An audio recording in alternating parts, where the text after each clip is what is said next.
Hello guys, कैसे हो आप सब। तो गाइस, जैसा कि आपको पता है कि सीजीएल 20 के तीनों टीयर्स कंप्लीट हो चुके हैं। टीयर 1, टीयर 2, टीयर 3 सब कंप्लीट है। और अब आपको केवल रिजल्ट का वेट होगा। रिजल्ट आने में बहुत टाइम लगने वाला है, बात मानिए।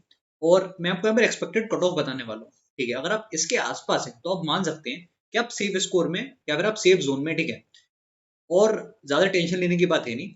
देखिए, कंपैरिजन का मैं आपको बेसिस बता दूं। मैं यहाँ पर ईयर वाइज कंपेयर करूंगा 2018, 2019 और 20 का। मैं यूआर और ओबीसी दोनों का कट ऑफ बताऊंगा आपको। ठीक है, और उसी हिसाब से आप आइडिया लगा सकते हैं एस सी एस टी का भी। राइट, तो देखिए, सबसे पहले 19 से कंपैरिजन करना एकदम बेकार की बात है। क्यों? क्योंकि 19 में सब कुछ अलग तरीके से हुआ है। ठीक है, इट इज कम्प्लीटली एब नॉर्मल। 19 में किसी को नहीं पता कि किसका होगा किसका नहीं होगा सिलेक्शन। ठीक है, तो 19 से कंपैरिजन करने का कोई भी मतलब नहीं है। इधर 18 से कंपेयर करते हैं, क्योंकि 18 में आपको पता है कि जैसा मेंस हुआ था उसमें कुछ ज्यादा इंक्रीज नहीं हुआ था मार्क्स का। एट मैक्स लोगों के 5 नंबर 10 नंबर बढ़ गए थे मेंस के एग्जाम में, उससे ज्यादा नहीं। ठीक है, तो 18 से मैं कंपेयर करूंगा इस 20 को। ये कंपैरिजन एकदम फेयर रहेगा। बस एक यहाँ पर प्रॉब्लम है कि 18 में जो वैकेंसी थी वो आपकी 11,000 थी, और जो 20 में वैकेंसी है टेंटेटिव अभी, वो है केवल 7,000। राइट, यहाँ पर थोड़ा सा आपको लग रहा होगा कि डिसएडवांटेज है, बट स्टिल टेंटेटिव है तो इंक्रीज भी हो सकती है, कोई बड़ी बात नहीं है। राइट, तो कंपेयर करते हुए देखिए, अब एक चीज आपको ध्यान देनी। सबसे पहले यहाँ पर लिखता हूँ टीयर 1, टीयर 2 और टीयर 3। ये मैंने यहाँ पर लिख लिया। ठीक है, तो टीयर 2 तो आपको पता है कि दोनों का सेम हुआ है, एकदम सिमिलर हुआ है। कुछ लोग तो इनफैक्ट कह रहे हैं कि जो 18 के क्वेश्चंस थे वो डायरेक्ट 20 में आए हैं और थोड़े से कैलकुलेटिव ज्यादा हो गए थे। बट स्टिल, जैसा 18 का पेपर आपका था 11, 12 और 13 सितंबर का, वैसे ही आपको यहाँ पर आया है सीजीएल 20 में। ठीक है, तो एकदम फेयर कंपैरिजन में टीयर 2 की बात है जहां तक, एकदम फेयर कंपैरिजन है। ठीक है, टीयर 1 पर आ जाते हैं। टीयर 1 में थोड़ा सा चेंज है। चेंज क्या है? जैसे मेरे को पता है कि जो 18 में इंक्रीज हुआ था टीयर 1 में नॉर्मलाइजेशन, वो इंक्रीज बहुत ज्यादा था। ठीक है, जैसे लोगों की एवरेज में जिनकी डिफिकल्ट शिफ्ट आ गई थी, उनके कितने कितने बढ़ गए थे, उनके नंबर लेट सपोज 20 से 30 नंबर तक बढ़ गए थे एवरेज। ठीक है, नॉर्मल शिफ्ट में। वहीं अगर मैं देखूं कि 20 में जो इंक्रीज है वो इतना ज्यादा नहीं हुआ है। इनफैक्ट कुछ शिफ्ट में तो 18 में 40 नंबर तक बढ़े थे। ठीक है, बट 20 में जो शिफ्ट थी सारी की सारी शिफ्ट एक ही जैसी थी। और सीजीएल 20 में अगर आप ध्यान से देखें तो टीयर 1 में लोगों का एवरेज स्कोर कम हुआ है। ठीक है, 18 के कंपैरिजन में यहाँ पर जो एवरेज स्कोर लोगों का आ रहा था 170 के अराउंड, वो यहाँ पर थोड़ा सा कम हुआ है। लोगों के यहाँ पर स्कोर 155 के अराउंड, 150 से 155 में बहुत लोग का स्कोर है। इसलिए मैं कह रहा हूँ कि जो यहाँ पर टीयर 1 का स्कोर है वो कंपेरेटिवली थोड़ा सा कम है एज कम्पेयर टू 2018 इन सीजीएल 20। ठीक है, ये काफी अच्छा फैक्टर है। ठीक है, दूसरा फैक्टर क्या है? वैकेंसी का, जैसा मैंने आपको बताया।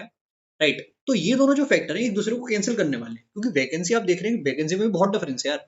11,000 और एक तरफ केवल 7,000। ठीक है, बट ये इंक्रीज हो सकती है जैसे मैंने आपको बताया।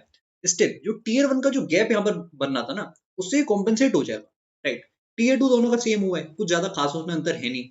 बस हुआ ये कि टीयर यहाँ पर भी देखिए थोड़े नंबर तो बड़े ही होंगे। इंग्लिश में 2-3 नंबर बढ़ गए, मैथ्स में बढ़ गए 5 नंबर 7 नंबर। ठीक है, इनफैक्ट जिनका पेपर 13 सितंबर को था उनके 10 नंबर भी बढ़ गए थे। तो वो फैक्टर आपको ध्यान में रखना है। राइट, और इस हिसाब से मैं कह सकता हूँ कि जिसके भी यहाँ पर यूआर कैटेगरी से, ठीक है, पहले यूआर की बात करते हैं। ठीक है, दिल थाम के बैठना, मैं आपको बताने वाला हूँ। टीयर 3 में आप लोग अपने एवरेज नंबर 60 जोड़ लीजिए। कुछ लोग सोच रहे होंगे अच्छा लिख दिया मैंने, बहुत अच्छा लिख दिया, बट फिर भी 60 ही जोड़िए। 60 से ज्यादा मत जोड़िए, पूरा किस्मत के ऊपर है। इसमें 60 जोड़ लीजिए। टीयर 1 का स्कोर आपको पता ही है। टीयर 2 का स्कोर आपको 1-2 दिन में पता चल जाएगा, कोई तकलीफ की बात नहीं है। ठीक है, तो इन सबको ऐड करना आप, और अगर आपका स्कोर 545 क्रॉस कर रहा है, रो स्कोर की बात कर रहा हूँ, टीयर 2 का आप केवल रो स्कोर लेना। ठीक है, क्योंकि नॉर्मलाइज तो आपको पता ही नहीं है। टीयर 1 का आप जो नॉर्मलाइज स्कोर है वो उठा लेना, टीयर 2 ऐड करना और टीयर 3 के 60 नंबर जोड़ना। अगर ये 545 क्रॉस कर रहा है तो आप खुद को सेफ जोन तो मैं नहीं बोलूंगा। ठीक है, सेफ जोन क्या होगा? ये कौन सा जोन है? This is complex zone. ठीक है, कॉम्प्लेक्स मतलब आप बॉर्डर पे हो। और मैं बात कर रहा हूँ टीए के कट ऑफ की, जो लास्ट पोस्ट होती है टीए, उसकी कट ऑफ की बात करूंगा। 545 प्लस अगर आप हो तो आप मान सकते हो। अगर आपने देखिए 555 क्रॉस कर दिया है तो डेफिनेटली आपका 100% सिलेक्शन, 100% यहाँ पर 555 पर आपका हो जाएगा। 545 अगर आपका आ रहा है तो यहाँ पर आप मतलब उस जोन में हो के आपका हो भी सकता है, नहीं भी हो सकता है, डिपेंड करता है कि इस वैकेंसी पर क्या होगा। स्टिल आप खुद के अच्छे चांस मान सकते हो। ठीक है, there is more than 50% chance कि आपका हो जाएगा, मेरा ये कहना है।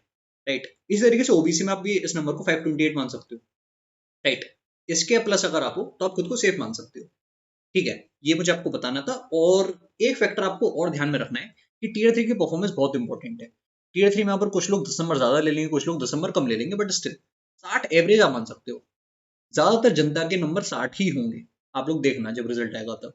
राइट, ये मुझे आपको इसमें बताना था, और इस कट ऑफ के नंबर को दिमाग में एकदम बैठा लीजिए।